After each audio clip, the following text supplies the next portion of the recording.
Welcome to our second podcast edition of Why Blank Lost for Big Brother. I'm David Bloomberg, and I'm podcasting here today because I heard Memphis say, David, you're at the grown-ups table now, and buddy, you're going to have to prove yourself. And heaven forbid anybody not prove themselves to Memphis. With me, of course, is my podcasting ride or die, Jessica Lewis from Survivor Millennials versus Gen X. Oh, I love that you're ride or die. That's very sweet. Thank you, David.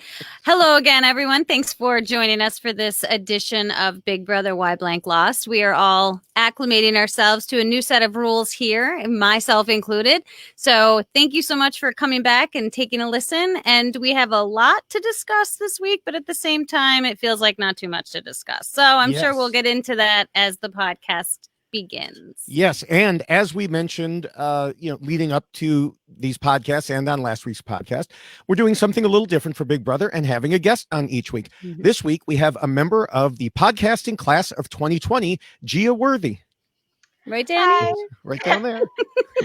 Hi, everyone. Thank you so much for having me. I love this podcast. I love the Survivor YX Lost podcast. So to be part of the RHAP has a podcast class of 2020 is amazing, but also just to be part of this podcast in particular is a dream come true. Oh, well, thank you. Yes. That's very sweet. And before we get started, can you tell us a bit more about yourself and your Big Brother and Survivor, if you want, history? So I am a Big Brother super fan. I've been watching since I was very young, probably however old I was when the All-Star season. I think that was the first complete season that I watched. But now, as I got older, started watching some of the older seasons. So I have seen almost every season and just love the game, have such a deep appreciation for Big Brother. And in a same regard, I'm also just a big super fan of Survivor, which is what the show that got me into the RHAP has a podcast community, the fandom and everything. So just the biggest respect for and love for both shows that I also was watching Survivor as a kid. So growing up with both of them is just, so many great times. I'm just going to say this. You look very young. So you keep saying when I was so young, and I'm like, she is so young. I'm 25. So it was since I must have been like 8 or something when I first started Survivor. Okay. Yeah, it was like very, very little. And obviously as a little kid, you're the strategic moves don't process the same as a child. Yeah. But there was still that love, like first episode, I was like, I need more of this. That's great. Yes. I think it's wonderful that you have the opportunity to grow up with it. Like my kids are now experiencing that where they've grown up watching Survivor and to have that experience to grow up with it and then go back and maybe rewatch. You do watch it with a different eye and appreciate it differently. I think it's wonderful that you can fall in love with this show at such a young age and still love it later. It just goes to show how incredible these two programs both are because they really do stretch the gamut for ages and reasons why you want to watch it and you want to go back and watch it again. It's all really incredible. Absolutely. Now, Gia, you're also involved in some activities with the Survivor online community. Yes. So for right now, I'm doing Big Brother recaps for Inside Survivor, as well as I wrote an article on Blackness in Survivor, which is what started me doing the recaps as well. But all of this stemmed from being part of the Survivor Diversity campaign. So the Black Survivor alumni created a campaign advocating for anti-racist initiatives within Survivor, both in front of and behind the camera. And they started a petition. Jatia Hart from Kageyang is the one that wrote up and started the petition. But now, because of the papers I have done on Blackness and Survivor, I was very fortunate enough to be selected as one of the super fans that run the Twitter page for the Survivor Diversity campaign. So that's what I'm doing now, along with some of the other projects I'm enjoying doing regarding Survivor and Big Brother. Nice. Yes, Congratulations. Jatia Hart, fellow University of Illinois alum. Very nice. Well, good. That's incredible. So you've got all kinds of great stuff happening then. This is nice. I like this. Yes, and if people are seeing my little Twitter handle there, if you go on my page, the petition is pinned right at the top. So if you ever Nice. want to take a look in there too, Okay. to give it a sign. All right. Well, for people who might not be used to, our Survivor podcast. So if people are just tuning in, they watch Big Brother and not Survivor. Let me set the stage here about what we do in general. I used to run the Reality News Online website for many years, and I've been writing or talking about Big Brother, Survivor, you name it, other reality television for 20 years now. Each week, our discussion is focused on the player who was voted out, and we analyze their gameplay using what we saw on TV, the live feeds, interviews, and then comparing that to a set of guiding rules that I originally wrote in 2004 and have modified a number of times since then, including the most recent version that I recently updated, and which is posted at robhasawebsite.com/bigbrotherrules. I will say that we don't follow Julie Chen's advice from the end of this last episode, because we aim to always be right, though we're also usually kind. Usually. Oh, Julie. Now, before we talk about the specific player who was sent packing, we usually have some thoughts on other things that happened during the week, and today is no exception. We can start with our HOH last week, Memphis. I had a lot to say about him on Twitter, and I believe the words arrogant and a-hole were probably among the descriptions I used. He was just such a dick in the way he called out David, as if he was the one who should be judging who an all-star is or isn't. And then he was also a prick to his own allies who dared to question him or make suggestions during his HOH reign. I did think that it was an interesting dynamic watching him interact with his alliance members who were expecting him to do something other than what he did, and just kind of seeing the HOH get to his head. I mean, he really was like, I reign supreme, and what I want to do, I'm going to do, but he's alienating himself from his own alliance by approaching things the way that he is, and he's not being mindful of that at all. I understand a little bit of his strategy as far as wanting to maintain Janelle, because she's an information source for him. And so I get it. But at the same time, he could potentially be losing the people that are on his side. So there was a lot of Memphis heavy, like I'm in charge. I'm going to do what I want. I'm not going to listen to you, which was off-putting for sure. Oh, yeah, definitely. With I go back and forth with this about whether or not nominating David and Nicole was smart or not, because the part of me that really loves New School really enjoys the fact that he was going against what the dominant his alliance wanted. And I don't feel like David and Nicole are connected enough that it would have caused too much of a stir to his game to nominate both of them. But the way he went about it had the opposite effect of what I think he was trying to do. Now if they do go for the dominant alliance, and it's not Janelle and Kaysar that is the HOH, then it's probably going to be Memphis. That's one of the first people they consider to turn their back on.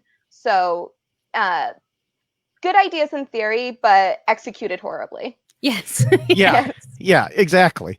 And plus just the way he was calling people out, and there was no reason to act that way. It was such a case of HOH-itis. Now, obviously we're going to be talking a lot about Nicole in a few minutes, but David didn't exactly light up the game either. It seemed to be this week a battle of who could do worse in terms of saving their game. Yes. Oh my gosh. Yes. Yeah, it was hard to watch, because honestly, you want to just yell at your TV screen and say, Nicole, like, what are you doing? David, what are you doing? It was like they were really competing for how much worse can I make my situation? I'm already on the block, and I've got people who are legit trying to help me, who are putting their necks on the line for me, who are fighting for me, and I'm getting angry at them, and I'm telling them I'm not, I won't tell them who I'm aligned with, and I won't tell them how I'm going to be, who I'm playing the game with, and I'm going to. It was horrifying to watch. It was really, really horrifying to watch because they were just destroying their own games, and I don't think they realized at all what they were doing at all. Yeah, I mean, for someone that doesn't already have a great opinion of Big Brother 21, this definitely didn't do anything to better my opinion of it. And and I feel bad because I did want to see David and Nicole actually prove themselves, or not in the same way Memphis wants them to prove themselves, but at least handle their time on the block well. Nicole wasn't really on the block a lot when she was on, and we all know that David was screwed over by the night one eviction, so we haven't really seen them in these situations. So I really have a problem with how Memphis particularly treated David, and how he wanted to see if making David a have-not was going to make him snap, and I have a lot of opinions about that. But the fact that I feel like they both had so many opportunities to better their situation, especially with how Memphis was treating them, and they both blew it. Yeah. And it wasn't like they didn't have people wanting to help them, like trying to help them. They weren't left on their own. And I mean, they literally had people fighting for them, and both of them. Yes. And so it was incredible to watch their response to those people. And then the frustration of the people who were trying to help each of them. We then saw that too. Like it was a weird dynamic for sure. Absolutely weird dynamic. Yeah. Now, one other topic I wanted to address is from a question we got on Twitter from Gia. Perfect. Yeah.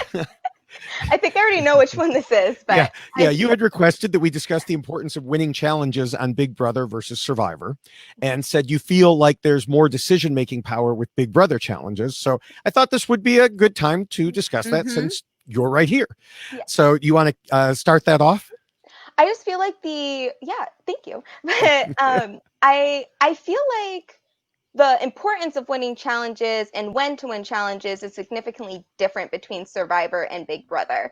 Obviously, for the most part, when the assumption for Survivor is that when you're on a team, you're going to want to win immunity. And depending on how you want to manage your threat level, depending on when you can or want to win individual immunities. But winning immunities on Survivor, like you can win individual immunity and not have any say in who goes home. Right. Versus with and having the most immunity wins doesn't determine isn't always the deciding factor on who wins the game. It's not as big of a resume builder as I think it might have once been, unless it's literally, I knew I had to win all these immunities to get to the end, and I did that. Yeah. Whereas with Big Brother, I think it's a little different because you do want to win challenges when you can, but there's also, it adds to the strategy about whether or not you are able to win this HOH, who you decide to nominate. If you win the veto, whether you're able to take yourself or someone off the block, and if you know who the renom is. So there's more power to be held with that. And I think it's interesting on how, like for me as a super fan looking at it, I don't really care. None of my really favorite Survivor players are competition beasts, but I do like to see, and it doesn't really affect how I view them as players.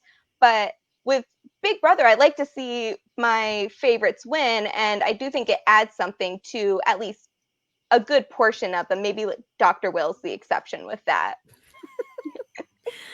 I think that is definitely a really great comparison, because with Survivor you really are winning to save yourself. That's ultimately what you're trying to do.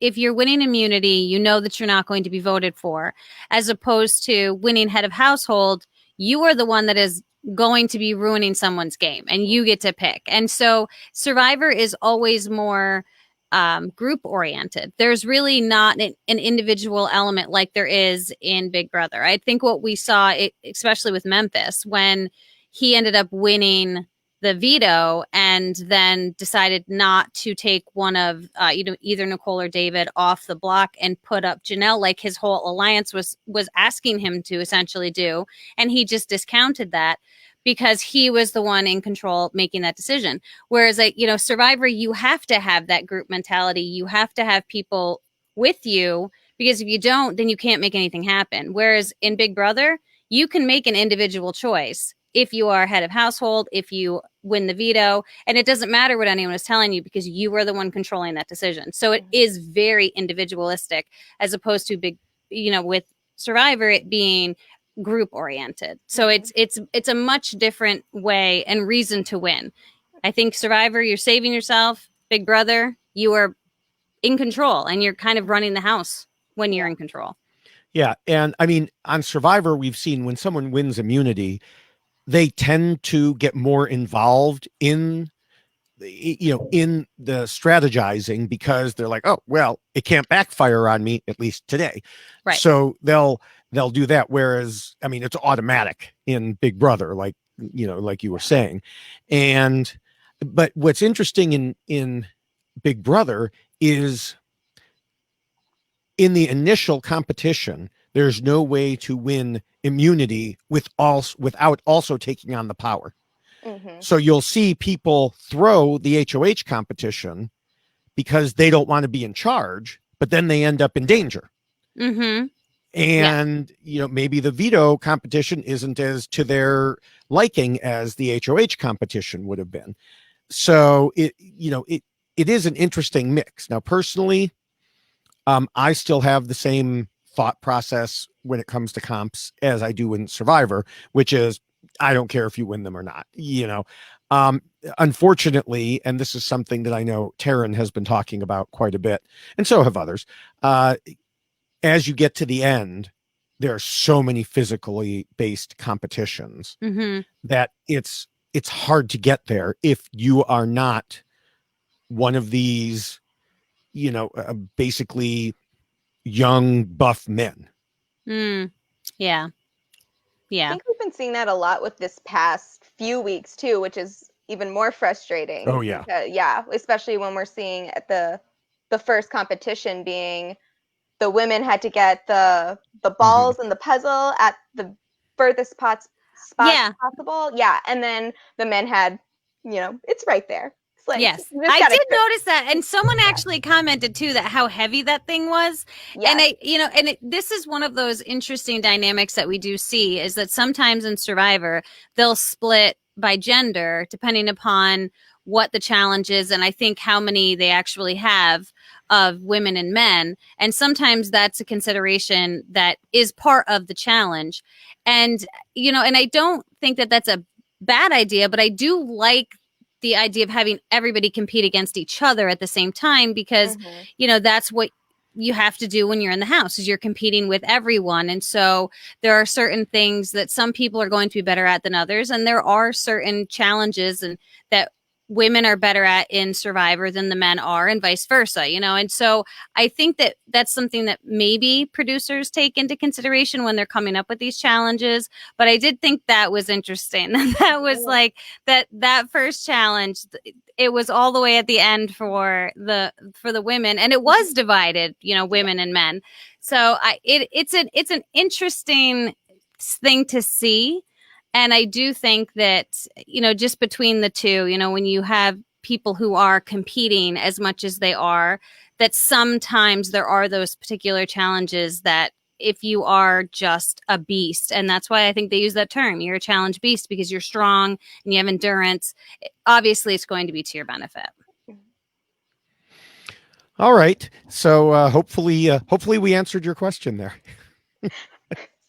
Yes.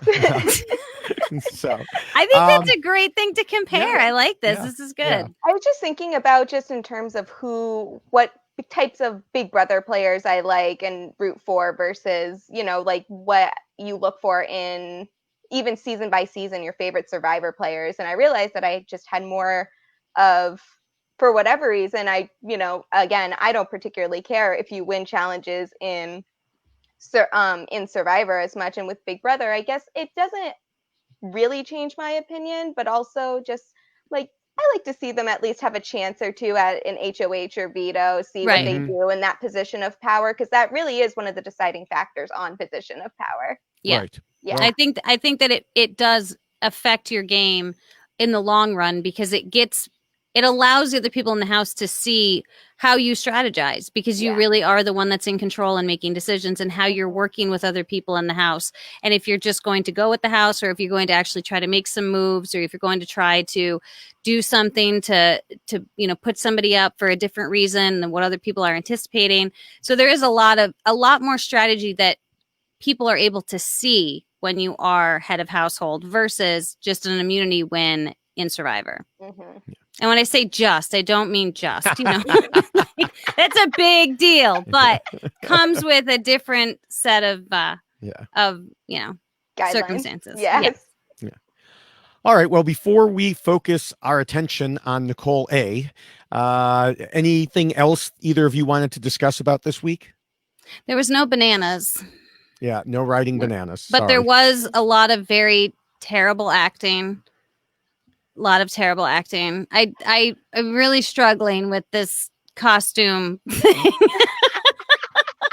And not only did we get bad costumes, we got broken up robots that I guess were dead robots and aliens. And there was a whole lot of things happening. Like I think it was Janelle that said that it was more of it was more of like against the entire house and not just against him. A punishment for everybody. Yeah, it was a punishment for everyone, because they all had to listen to him practice in the middle of the night. It was horrifying. Anyway, I just can't imagine how anxiety provoking that would be, to just be enjoying your sleep and knowing that you could, especially if you're Ian, knowing you could be woken up at 4 a.m. to give a saga to the entire house that does not want to hear you at whatever time you're waking them up at. No, I think that's awful. Yeah. That was a lot.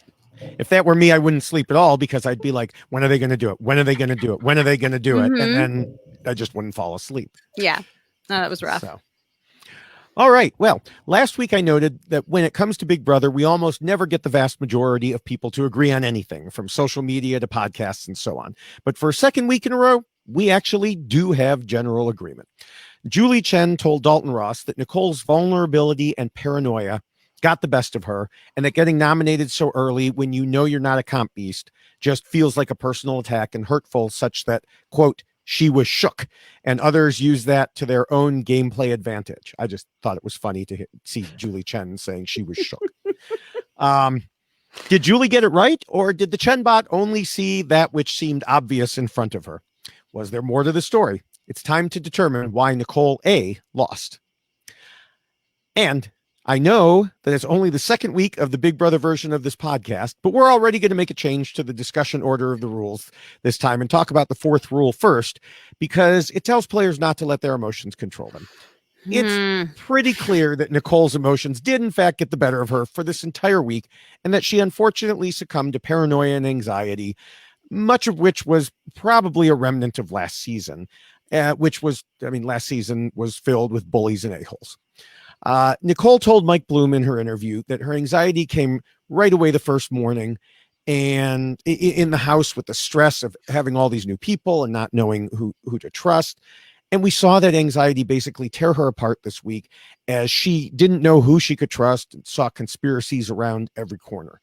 The TV episodes gave us a little of that, but there was even more on the live feeds, probably enough to take up multiple episodes with just those scenes. Right, Gia? It was a very tough week for people that follow the feeds and Twitter. The Janelle is real in the household for people that are familiar with that term. I could tell that it's very clear that Nicole had some remnants of some being the operative word. She was very worried about repeating past mistakes in Big Brother 21, and again seeing how controversial, to say the least, that last season was. I can understand why she had this worry for it, but it was just constant Janelle bashing from the entire house, not just from Nicole A. And you know, if she was trying to do it to get inside the house, it's still, or get with some of the majority of the house, I still have a huge problem with it. But she wasn't doing it to actually gain any allies or try to convince people that, hey, you know, who knows what the HOH is going to be like. If I'm HOH, I would put up Janelle and Kaysar. That was just bashing someone that tried to save you for the sake of bashing them. Yeah. And she actually did talk about in her exit press how it was too soon for her to come back. That she still had so many unresolved issues from the last time she played the game that she realized probably immediately entering the house that this was too soon. And that's something I do think that a lot of people who watch shows like Big Brother or Survivor aren't really cognizant of, that you do have a lot of residual effects from when you play the game. And if you're jumping back into an environment like this, which is very stressful, and it's a lot of things happening, your brain is spinning all the time, and you're constantly having to figure people out and figure things out. And for someone like Nicole, who's coming into this season, not necessarily having the relationships like a lot of these people have that are in the house, because she hasn't been in the Big Brother family that long. She had just recently played, and she's playing with people who have played multiple seasons, have played seasons together, have been part of the Big Brother family for a long time, and they know each other. They've gone to each other's weddings. You know, there's a lot of background that she's not part of. And so I think for her, that added to it, you know, that not only is she one of the newbies who has just recently played, so she's got to deal with that, and she's still dealing with just having played. And so there was all of these things working against her already. And then on top of it, she's put up and doesn't realize that the person who is trying to save her is Janelle. And so she, instead of utilizing that relationship, just makes it incredibly worse for Janelle. And I mean, I think someone in the house said that Janelle blew up Nicole's game, but I feel like Nicole has blown up Janelle's game. So it's just this really horrible cycle that I think she fell into and did not do anything to help herself except get herself kicked out of the house, really. I would definitely say with Big Brother 21 in particular, with all the controversies and the way that people were treating one another, Nicole was one of the few people that came out in a positive light, if there is to be a positive light, since she did win the America's favorite player.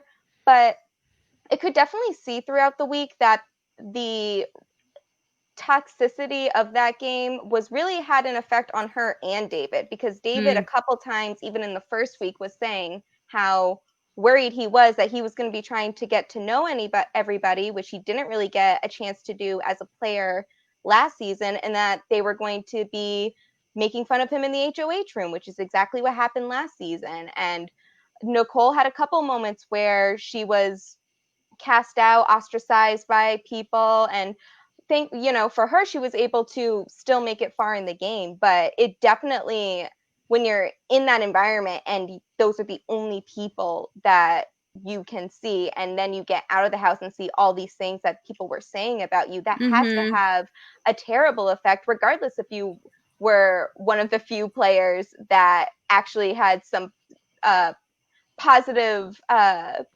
feedback from Big Brother fans. Yeah. Right. But that can even work against you too. I'm sorry, David. I just want to throw this out there. Is that you have to, I think Nicole was also feeling like she had to live up to, I was America's favorite from 21. And now here I am in the house again. And are they going to love me as much as they did before? And I think that is another part of what Nicole was struggling with. Yeah, I mean, it was all this anxiety. She said in an interview that at one point Kevin told her, you need to get up out of your bed and go campaign. And she said her body was unconsciously reacting and about to have a panic attack, and there was nothing she could really do. And she added, I think it hindered my ability to game, and I can openly admit that. And I think that's, fairly obvious. It was difficult to watch for so many reasons. And I do want to make something clear that, we're not criticizing Nicole for having anxiety. No, it's something that a lot of people have to deal with. It can be devastating, but we have to remember this podcast is about winning, or mostly not winning, the game. And the fact is that those emotions overtook her and interfered with her ability to do that. Right. Yeah, and it's a sad thing because I don't want to discount that. I mean, I know a lot of people that struggle with the same exact issues, but at the same time, she's in a house like this. She's playing Big Brother, and it's a hard thing to try to know that you have to play a game in addition to having these very real issues that are having a direct effect on that game. And so it was this whole horrible thing to watch, the spiral that she fell into. And I wish that she had been able to turn it around and do something different. And I think she's acknowledged that a lot in her exit press, that she just couldn't because she was dealing with so many anxiety issues. Yeah. Now, there is another topic we have to discuss in this rule, and that's the effect sitting next to David had on Nicole's game. Yes. Because part of not allowing your emotions to control you includes putting them aside, even when you're up against a friend on the block, which is something that happens fairly often. Players need to concentrate on saving themselves if they expect to move forward in the game, but Nicole wasn't really able to do that against David. Dalton Ross asked Nicole about this, and she said, "I would love to say it didn't impact me and I played my game and I didn't care, but that would be a lie." She said once the nominations were finalized after the veto meeting, she had a difficult time coping and struggled with how he went out really early last season while she got to play her game. And because of that, she couldn't campaign against him or throw him under the bus, and added, quote, "I do think that was to my own detriment. Whereas if I was sitting next to somebody I wasn't close to, I may have been more likely to, kind of throw them under a few buses." I would have loved for her to have been on the block with someone like a Memphis type who she doesn't seem to really be holding a positive opinion of after this week, and just see her really go for it. It was definitely, there were a couple of moments where she seemed to really be seen to be struggling with this, and really even telling him that she couldn't really find it in herself to campaign against David. But I also feel, just as someone that was watching the show, there are ways to elevate yourself that you don't have to necessarily be putting down David. There was no need for her to put any personal attacks on him, which I think she seemed to think that would be something she had to do. David's game wasn't doing himself any favors already. Just bring out the mistakes he made that he's already talked about himself. Yeah, I think that's a great point, because there are avenues that can be played where you are building yourself up and talking about the other person in a positive light, but at the same time, you can utilize that to remind the person you're talking to why David should go home. If you're someone that you want to play the game with, as far as David is concerned, well, this is why David is not beneficial to your game, and I would be beneficial to your game. And you're not necessarily discounting him or putting him down as a human being or saying anything negative about him. You're focusing on the game component of it.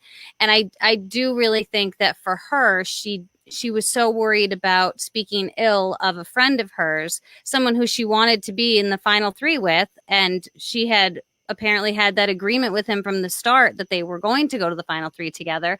So instead of trying to figure out a better way to still maintain the relationship she had with him, she got lost in that relationship, and she let the friendship overtake her ability to even come up with a way to maneuver around it. And it was one more added factor to the spiral that she was in. Not only did she have all of these other issues, now I'm also sitting next to one of my friends who I have a final three deal with. How am I supposed to fight against this? And she wasn't able to come up with any mechanism in which to do so. Yeah. All right. So I think we can go ahead now, since we've discussed how Nicole's emotions wouldn't let her do what was necessary to try to save herself. We can move back to the first and most important rule, which talks about what it is a player needs to do to save themselves. And that would, of course, be scheming and plotting. This is where we get to the heart of what happened and what didn't. Now, last week I noted that of particular importance for Keisha was the part of the rule saying, from the very beginning, you have to start making alliances and cementing relationships. It can be difficult to know whom you can trust after just a couple days or even hours sometimes. But if you don't start fast, you'll be watching from the comfort of your own living room like the rest of us.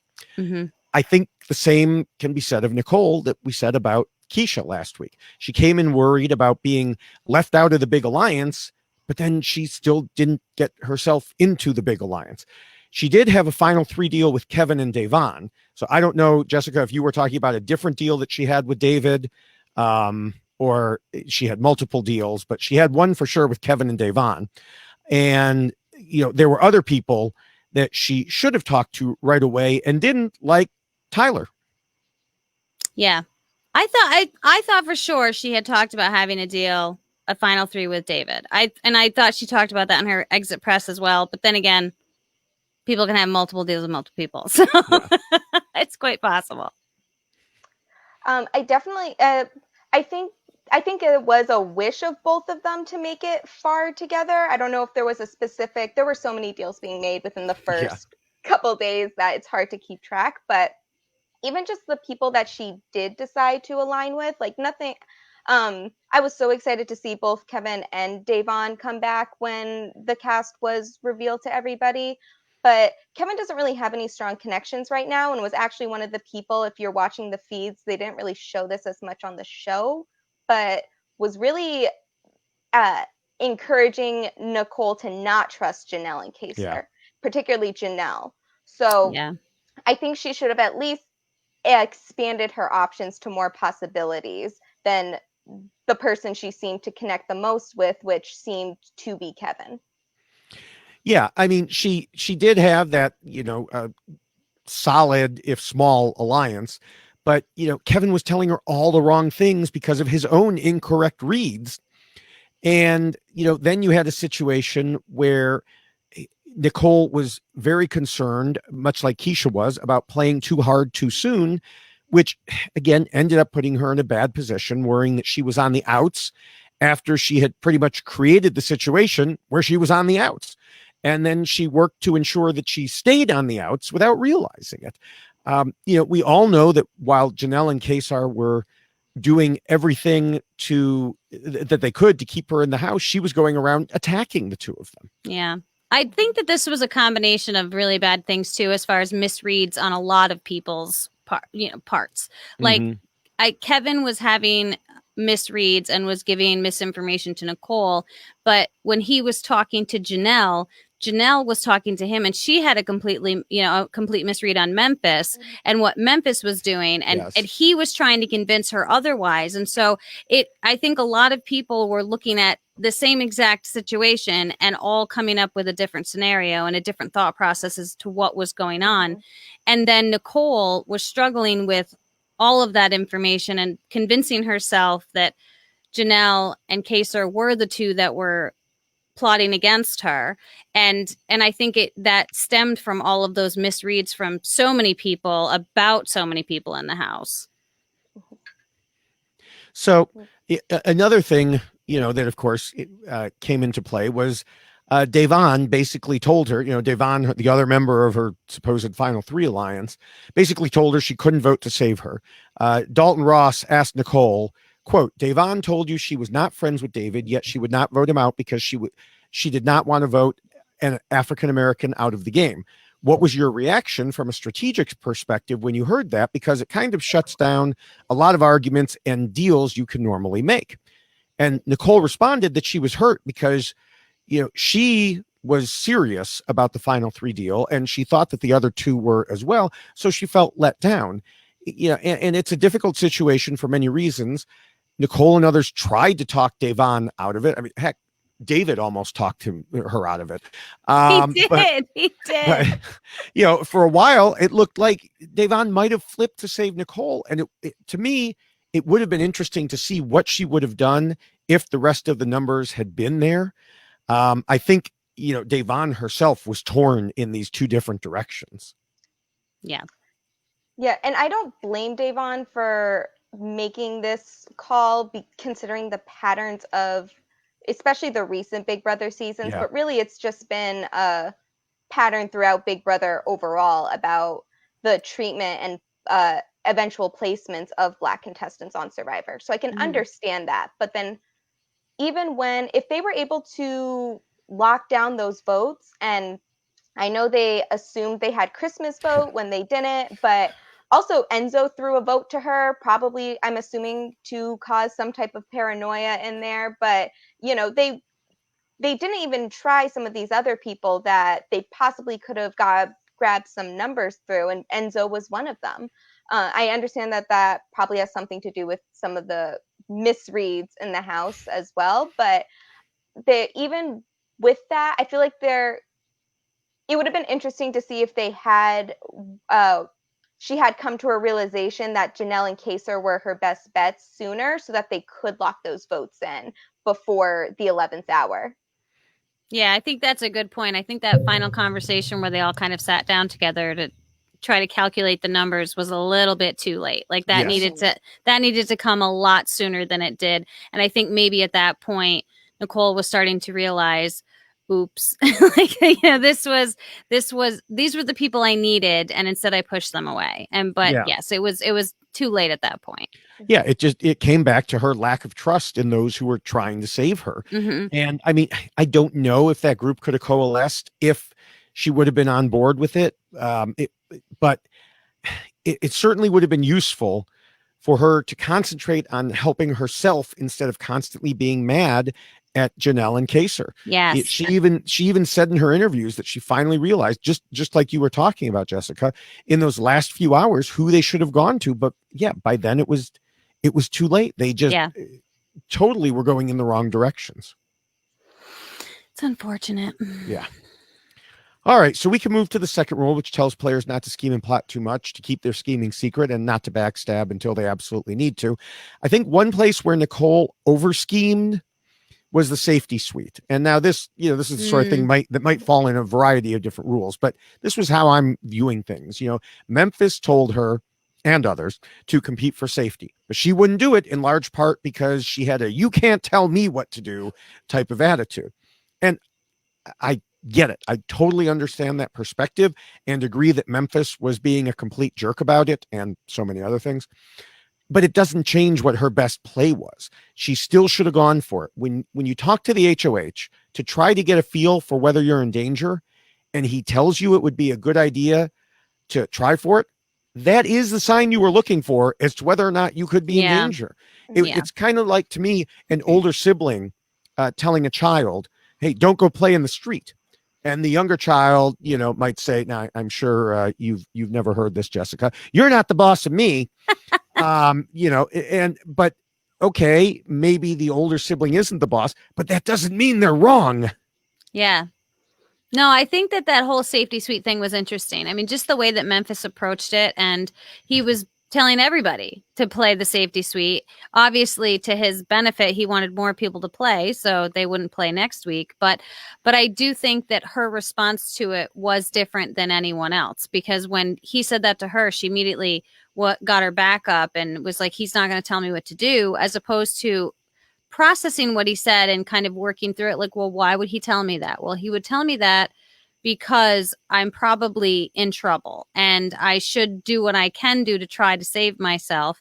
She says that she doesn't regret that decision because she couldn't have beat Christmas anyway, but he wouldn't have been able to throw it back in her face if she had at least tried. Then he couldn't have said, "Well, I put you up because I told you to play the safety suite and you didn't." It would have taken that excuse away from him if she had at least played. Yeah, I think this is also some remnants of Big Brother 21. I still remember her confessional where she's telling the eventual winner to go F himself because he tried to wrangle her into a deal that was not beneficial to her.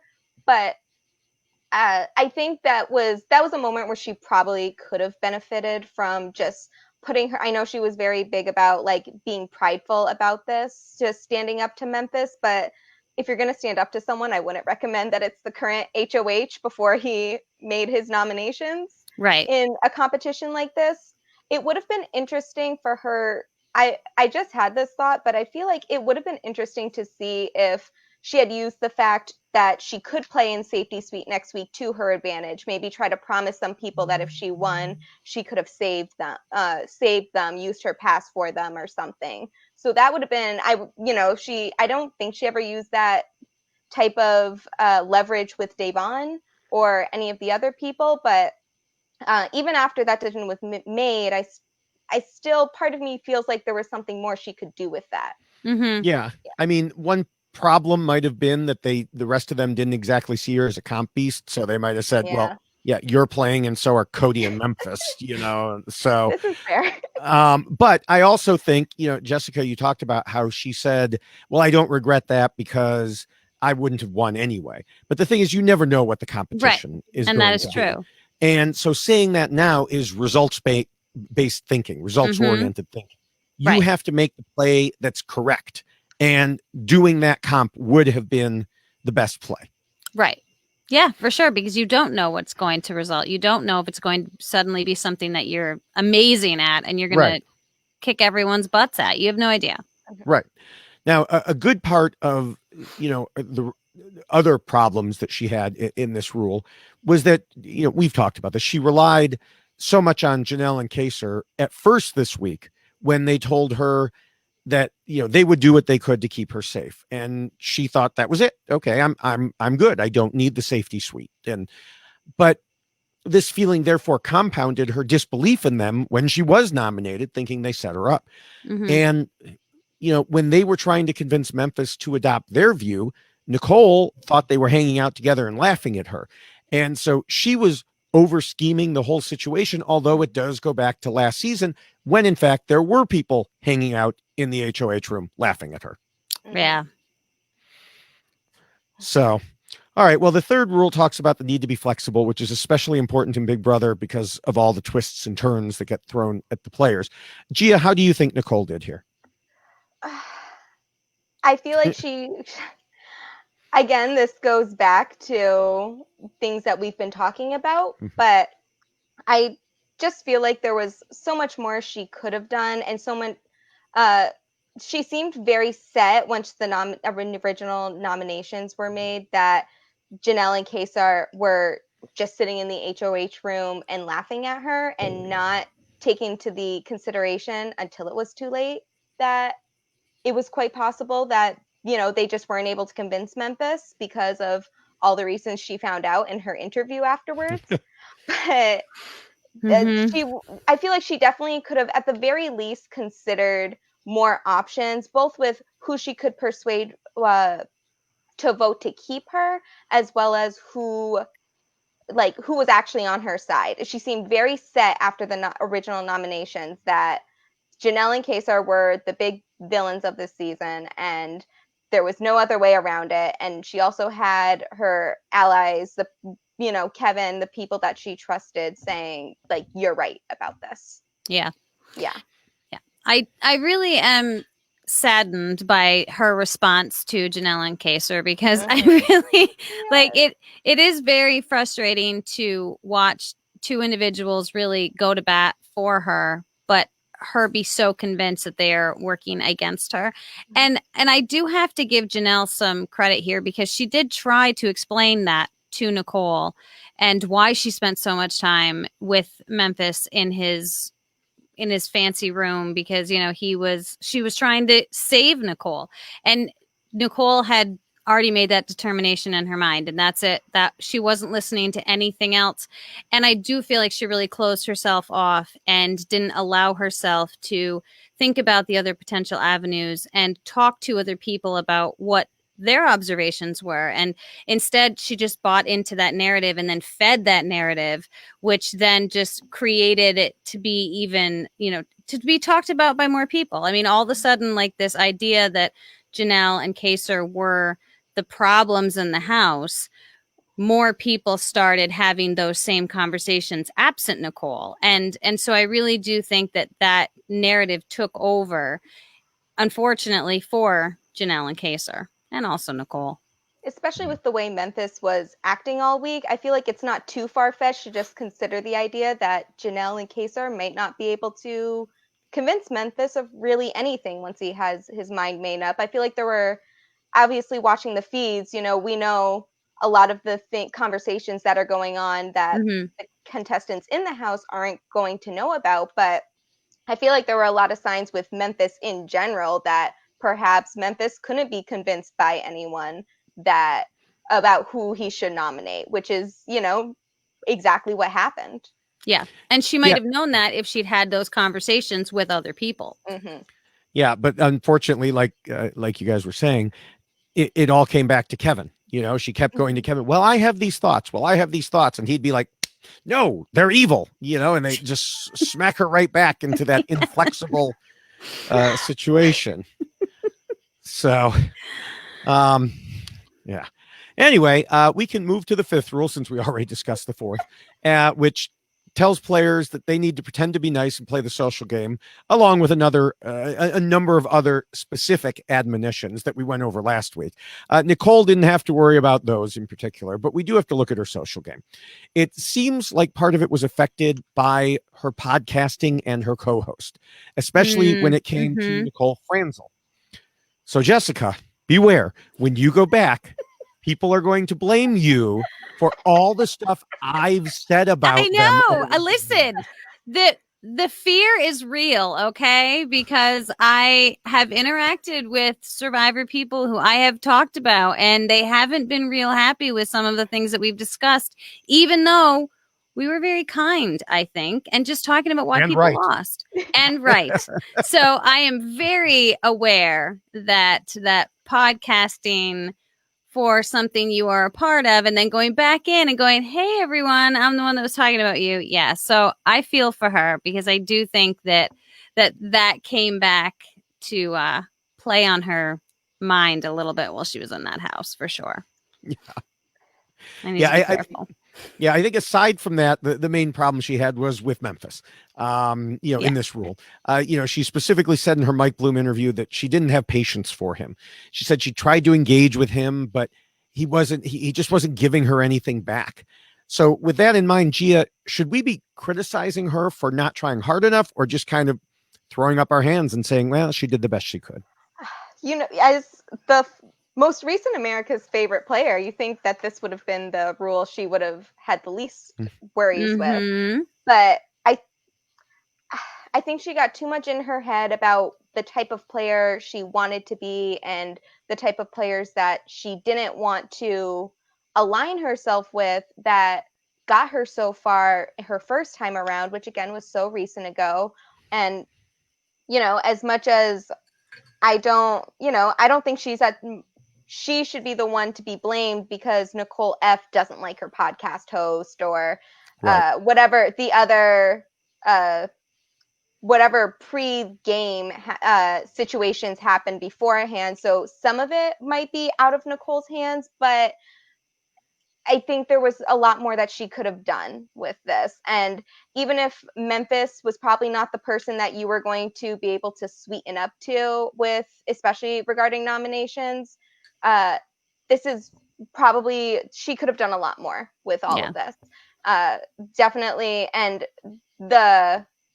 especially since her closest ally was Kevin and, she seemed so convinced, she spent a lot of this time bashing Janelle and Kaysar without actually doing really anything about her position as well. Yeah.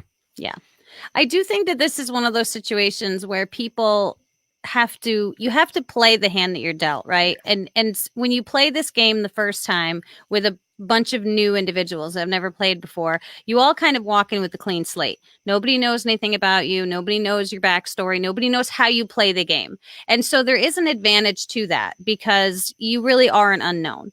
Now she's walking into a house where not only do people know her, she knows people, and people have formed opinions of others. But I think if you look at someone like Janelle, who has a lot of opinions formed about her before she walks in that house. I mean, she's one of the, legends, as people have referred to her in the house. And yet she has been trying to still maneuver her way through and make relationships and talk to people and not let the backstory control her. And I feel like that was a struggle that Nicole came into this house with because she had all of these other components. And I think the fact that she was, America's favorite should have allowed her to play a much better social game than she did.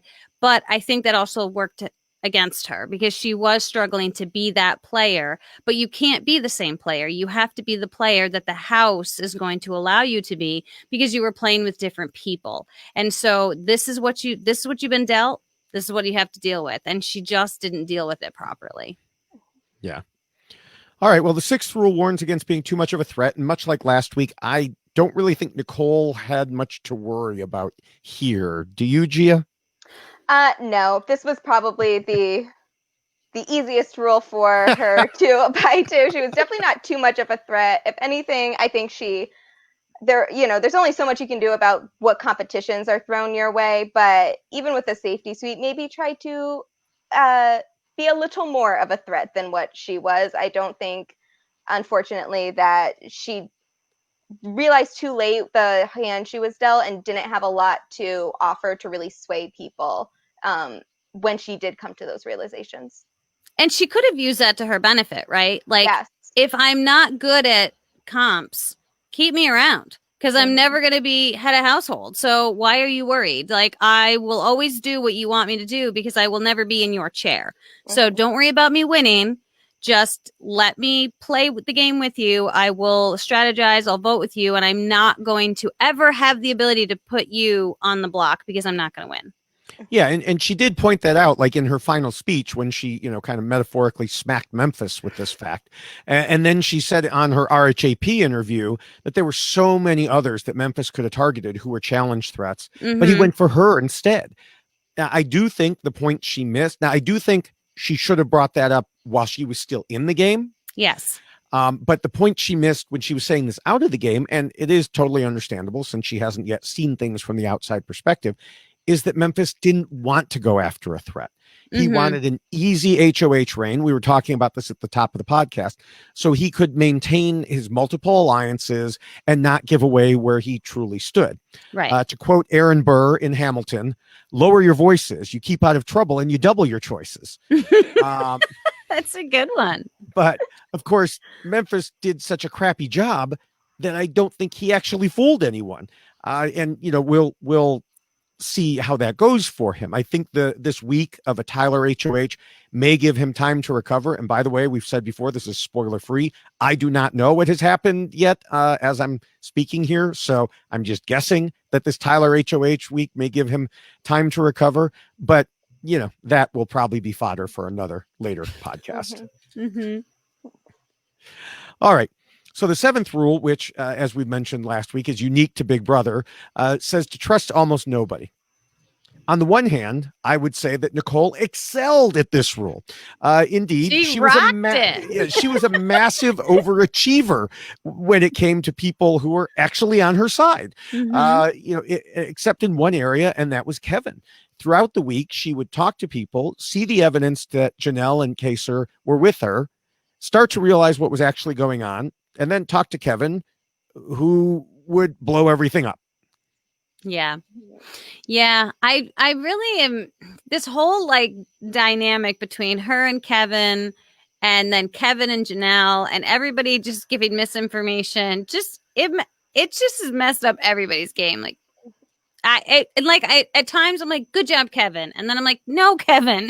It's like you kind of go back and forth. You're like, stop talking, Kevin. No, keep talking. It's very difficult to watch sometimes. It is definitely difficult. And I do think that she truly found herself in a very, very bad spot because she was being given bad information and she was buying into it. And I mean, she needed to take that next step, right? She needed to say, okay, well, this is what Kevin is telling me. I'm going to process this and maybe talk to other people and see how things line up. That's the only way you're ever going to have any semblance of what's going on is by talking to multiple people. She was limiting herself so much in who she was actually getting this information from. And she wasn't opening herself up to trusting anybody but Kevin. And unfortunately, Kevin didn't have the right information. I think this was something that you elaborated on in last week as well, but you were saying a summary of the rule is just assume that everyone's lying to you all the time. And I do agree that on paper, trust almost nobody. Nicole A did that fantastically, but the almost in that situation was the person that was feeding her all the wrong information that could have saved her. And perhaps she also, since she seems to have a very high respect for David, he might also be included in that almost in this extent. But David's on the block, so even though he didn't do a very good job of trying to save himself, he was still trying to save himself. He's not an option for you to hopefully trust. And as much as there was a lot of, in particular, Janelle and Kaysar bashing this week, even if you do feel that Janelle and Kaysar aren't campaigning hard enough for you, they are the only ones campaigning for you. Yes. So even if you don't trust your motives next week, you do have to get to next week first. Right. Yes. I think your point too with David is an interesting one, because one of the things that she pointed out was when after the veto, David told her, "I've got all the votes, like on lock, like I'm good," and she was questioning, like, well, how does he know that? How is that the case? But didn't try to figure it out on her own. It was just one more part of her like realization that, well, I guess I'm just going to be going home then, because this is actually happening. Yeah. Instead of trying to follow up and really like go at David and try to find out, well, why are you telling, like, where's this coming from? And try to put him in a corner and say, listen, explain this to me, because you could still use David to some extent to try to get information from. I mean, he's clearly trying to also not be evicted from the house. So he is getting in your head as well. And she didn't push that with him at all either. Are you sure he was trying to not get evicted from the house? Because I'm not convinced of that. I'm not convinced either. And this is why she should have probably spent some more time on David, because honestly, I mean, I know there's been some questions, and I know Memphis wanted him to prove that he should be in the house, but okay, if this is who you're going up against, then you need to play against that person. And I don't even think she was trying to play against him. She was just accepting the information that was coming to her instead of looking at David and going, listen, it's you versus me. Even though we're friends, I need to be able to figure out what's happening and have a conversation with him too. He's still included as part of this. Yeah, exactly. All right. Well, I think it's about time to wrap things up. So, Gia, what are your final thoughts? There were a couple players that I was very excited to see again, and it's always interesting to see how players evolve their games, especially those who return so soon. But for Nicole, I feel that this was too soon. She had a lot of unresolved insecurities regarding her last season and really tried to play this game like it was last season, but it's not Big Brother 21, it's Big Brother 22, and she needed to really assess the situations that she was given more and try to work her magic some way, somehow. If there was ever a week that she could have turned things around, it was this week, and she did not excel for many reasons. Yeah. Now, I do think that seeing Nicole play this time, it was interesting because she was so like well revered and loved from 21 that I think there was a lot of living up to that person that she was in 21 that she brought into this house. And unfortunately, that was a stress on her. And I think it affected her ability to really play this game because, as you said, this wasn't season 21. This is season 22. And you have to play with the new people that are in the house with you. And I realized that she struggled a lot with this idea that I'm not a threat and Memphis put me up. But then she should have been looking at the person that was sitting next to her. If that's the view that Memphis has of her, he probably has that same view of David. And perhaps maybe that view is shared amongst other people in the house, and she could have tried to use that to her benefit in staying in the house. That like, look at who he put up. He put up two people that are really not that threatening to anyone else's game. So she could have used that to her advantage to try to remind them why she should be kept in the game, as opposed to really just accepting her fate. I really feel like she saw what was happening. heard all of these rumors. It got swirling around in her head, and she started to believe what she was hearing. And instead of trying to find out more information, she accepted it. And if someone had come in and told her something crazy, like all of a sudden the sky is, it's no longer blue, now the sky's gonna be red all the time, she might have been like, okay, because that was kind of like the mindset she was in. She was just accepting instead of really trying to find things out on her own. And I feel for her, because I do think there was a whirlwind of things working against her. It was where she was coming from off of 21, who she was playing in the house in 22 with, and all of these, previous relationships that she didn't have with a lot of people. And then the two people that are actually in her corner and fighting the hardest to keep her, she is alienating herself from and actually making their lives in the house more difficult. And so it was just this whole big mess that she really should have done more to stop from spiraling, but she just added to the spiral. In Nicole's pregame interview with ET Online, she said her plan was to go big or go home. We see how that went. Indeed, part of the problem was that she didn't go big. Like several of the other house guests, she went quiet in the first couple weeks. That gave everybody else plenty of opportunities to form the crucial early alliances that would control the house. Yes, Nicole had a final 3 deal with Kevin and Davon, and she had a few other relationships, but that was about it. She had ample opportunity to approach other players, but she just didn't do it. Without any real allies, that made her easy pickings for an HOH who only wanted smooth sailing. The people who were most upset and fought the hardest for her were Janelle and Kaysar, and nobody else really cares what they think. To make matters even worse, Nicole actively fought against them, thinking they were her enemies when they were in truth her only allies who had a chance of getting anything done. Nicole got into her own head and never got out. She saw ghosts and big conspiracies instead of the plain facts in front of her face. First, she decided to take a stand against the HOH. Then she took a stand against those who were trying to keep her around. But the one place she didn't take a stand was to actually save herself, because she didn't want to actively fight to get David out. Nicole picked the wrong battles and didn't win any of them. And that is why Nicole A lost. That's also probably the last time we'll have to use a last letter to describe. I was just going to say that. I think we're done with the letters. Yes. So before we start to wrap things up here, I wanted to mention that although the rules are different a little bit for Survivor and Big Brother, behind me is a great depiction of the Survivor rules drawn by Eric Reichenbach. Anyone who's interested, you can get an 11:17 version, that's a bigger one, of this poster at tinyurl.com/DavidRulesPoster2. And we also have another way to get the rules so that you can always have them with you in t-shirt form. So just go to robhasawebsite.com or robhasapodcast.com, click the merch link near the top, sort the store so new items are first, and the shirts will be right there. Although when I tried it, they were right there anyway, even without sorting, but just in case. Perfect. I also want to encourage people to check out the RHAP patron program at robhasawebsite.com/patron. Once you join, you'll see all the great perks Rob has for patrons, including at least 9 patron-only call-in shows a month, patron trivia, patron mafia, a weekly Q&A show with Nicole. I've mentioned before in the past couple months, he's done a 7-hour and a 6-hour patron call-in show.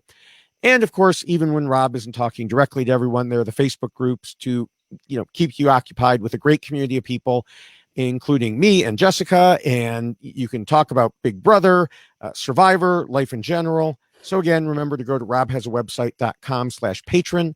And once you get to the Facebook groups, make sure to say hello. I just can't get over the patron mafia name. I just love that. Yes. I think it's wonderful. He really does so much for his patrons. Oh, I'm sorry, but it's just funny to me. Patron mafia. No. Well, yeah, and the thing is, they've incorporated certain roles. They've created new roles that are named after Survivor contestants. It's incredible. He is very creative and is always coming up with something new and entertaining, and really does love the community of individuals that listen to the podcasts. And so that's why he does all of the things he does, because he wants to be advised. What is it the patrons are interested in? What do you want to hear about? What do you want to talk about? So it's a very loving community. Like they want to hear from you. They really do. Yeah. I mean, like that Rob wants to hear your thoughts. That's why he invites people to do what they do. I mean, now he's doing the class of 2020 podcasters. So he is definitely keeping a lot of options open for everyone to be included, whether it be just chatting on the Facebook groups or actually becoming a potential podcaster. So you should definitely become a podcaster. You should definitely become a patron and a podcaster. And then maybe you get to do something like this with us, right? That's right. So Jessica, where else can people find us? Yes. So can I get here we go. All right. So there's my Twitter handle. I'm at Jessica Lewis 89. We have at David Bloomberg. And I don't want to mess up yours. If you want a classic, at Classically Gia. There we go. So you should definitely follow all of us. And if you follow us all, then obviously get great content from all of us, including Big Brother and Survivor and all of the wonderful things that Gia talked about at the beginning. So you should definitely check out her page. Go and check out the petition. It is a incredible cause that we should all get behind. So please follow us all at all of our Twitter handles that are on the screen, and you get wonderful information about all the things that you love. Yeah. Now, Gia, did you remind people, I know you mentioned already, where else can people find the things that you're working on? So you can find my article on lessons of Blackness and Survivor on the Inside Survivor website, which I think is just a fan's perspective on how Blackness is represented on the show of Survivor through the final edit. We can also find, it's titled "A Petition for Anti-Racism Action" by Survivor Entertainment Group it's on the Survivor Twitter, the Survivor Diversity Twitter, which is at Serve Diversity. That's SURV Diversity. And I'm doing recaps on Inside Survivor as well. I do the Thursday night ones of the evictions, which I had a lot to say about this past week too. Which was I tried to keep it professional, but there were a couple comments in there. The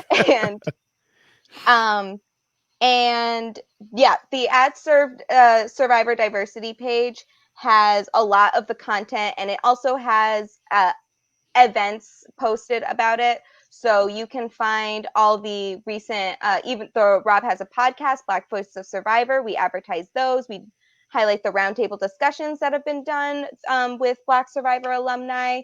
So there's a lot going in there, and there's going to be a lot coming. So all that information can be sift through there. And I also have the petition pinned on my Twitter page as well. And if you have any questions, please feel free to DM me, and I'll be more than happy to get you to whatever particular information you're looking for at that time.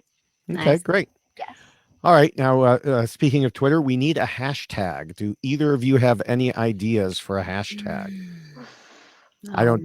There's no writing bananas. I know there was no here. Bananas today. There was really bad acting. That was what was happening. It was terrible acting.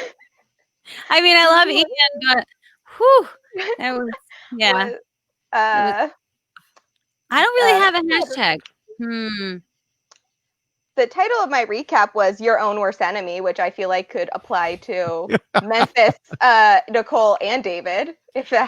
Yeah, let's do that. Let's do that. Your own worst enemy. Yes, that's true. Mm-hmm. And let me, as someone who used to write lots and lots of articles, let me tell you, don't worry too much about keeping it super professional. Get those comments in there, and occasionally I would get a comment from someone, and this was before social media, so they'd send me emails and they'd be like, "Your website is named Reality News Online, and I expect just the news in there. I don't expect you to have these opinions in there." And I was like, "Yeah, well, too bad. You're getting them." That's what you get with David. Yeah. It's definitely a couple places I can just feel the eye roll as I'm typing a certain event that happened through the week. It was like, oh my God, this was another thing that happened this week. Yeah. So Big Brother has a lot of that to go through right now. Yeah.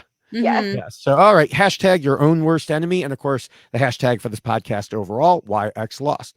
Everyone should make sure you're subscribed to all of the RHAP Big Brother podcasts at robhasapodcast.com or on your favorite podcatcher. We are also on the reality TV RHAP Ups feed. So if you subscribe to that feed, you'll get this and our Survivor podcasts and so much more. Part of that so much more is The Mole, which is the hottest show of 2020. At least that's the take from the Mole Patrol team, which is a reality TV RHAP Ups podcast, all about the long gone reality thriller hosted by Anderson Cooper. This was when I first began to love the person that is Anderson Cooper, and he has turned into so much more. But each week, Josh Wigler, Jessica Leese, and Brooklyn Zed are on the hunt for the mole, a double agent among a cast of 10 players vying for a cash prize. The catch? Only one of the three podcasters has no idea who the mole is. Wigler has never seen the show before, while Zed and Jess have multiple times each. So the podcast is perfect for anyone who has seen the show and wants the boost of nostalgia, or anyone who's discovering the mole for the first time and wants a spoiler-free experience alongside Josh. So you can listen to Mole Patrol every week, and you can send your feedback to molepatrol@robhasawebsite.com. That's amazing. I love it. Yeah, I had to get out the Mole DVD and literally, blow the dust off of it. So good. The stuff that these guys come up with, it's incredible. It is so incredible. I do really appreciate the creativity. Yeah. That's so good. And we also would like to say thank you to Scott St. Pierre, who does all of the editing here on Why Blank Lost, both the audio and video version. So thank you, Scott, for the incredible work that you do. You work at very odd hours all the time, and we really, truly appreciate everything because it's a whole lot of work. So thank you. And thank you to Will from America, who created the song that you hear on the audio version of this podcast. So you could jump over, listen to the audio version, come on over, check us out. If you want to take a look at us while we're talking, you can do both. So thank you, Will, for the great song. Love it. You guys are great. We appreciate the work. And for anyone who's watching the video version, or if you're listening to the audio and you didn't notice it, Will created a Big Brother version. So that should be with this one.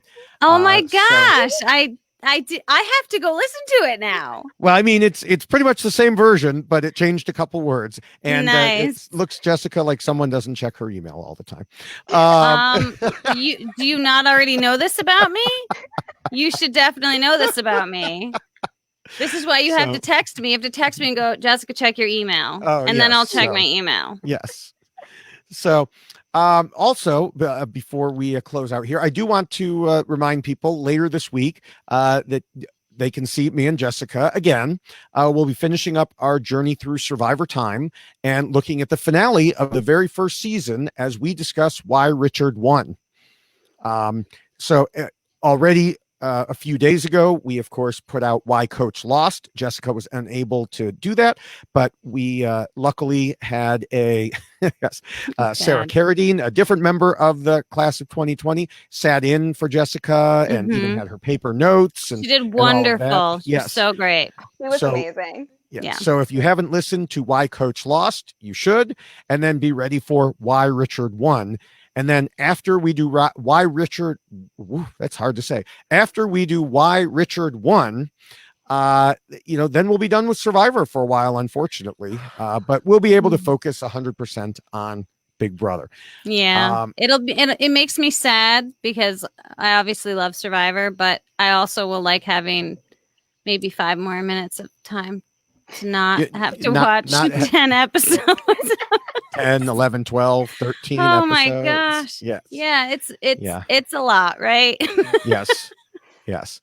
Now, in a week, we'll be right back here to discuss Big Brother again. And we will have our first show with 2 guests as last season's Cliff Hogg joins us with his daughter, Kelly. Yay. I know it's interesting because I was like, oh, Cliff probably would have loved to have talked about Nicole, but probably not at the same time. No, I don't think he would have, actually. I think the timing was good. Let him get a week before. I'm sure we'll ask him his thoughts on it. But then, of course, to add on to the thank yous, that you already gave, Jessica. Thank you very much, Gia. Yes. For joining us here. Thank you guys so much. I absolutely love this podcast, and just being on here is a dream come true. So Thank you so much. Well, thank you. This was a wonderful addition to this podcast. You definitely come in with obviously a wealth of knowledge. So thank you for all of your incredible insight and the work that you did preparing. Thank you very, very much. This has been wonderful. Yes.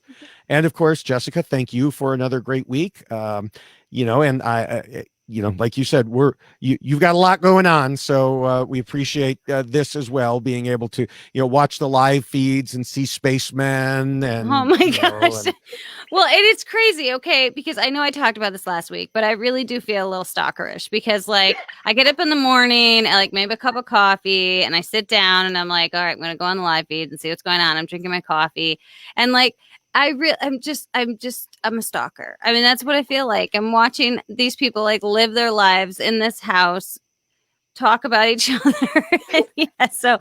But thank you, David, for allowing me this opportunity to become, I guess, a Big Brother stalker. So thanks. It's a new world for me. I've never watched the live feeds before. So this was an introduction to something that I had no exposure to and am fascinated by the discussions that are put on the live feeds, for sure. All right. Well, everybody, we will, you will see or hear us in a few days and then definitely in a week for Big Brother. So thanks again. Bye. Bye.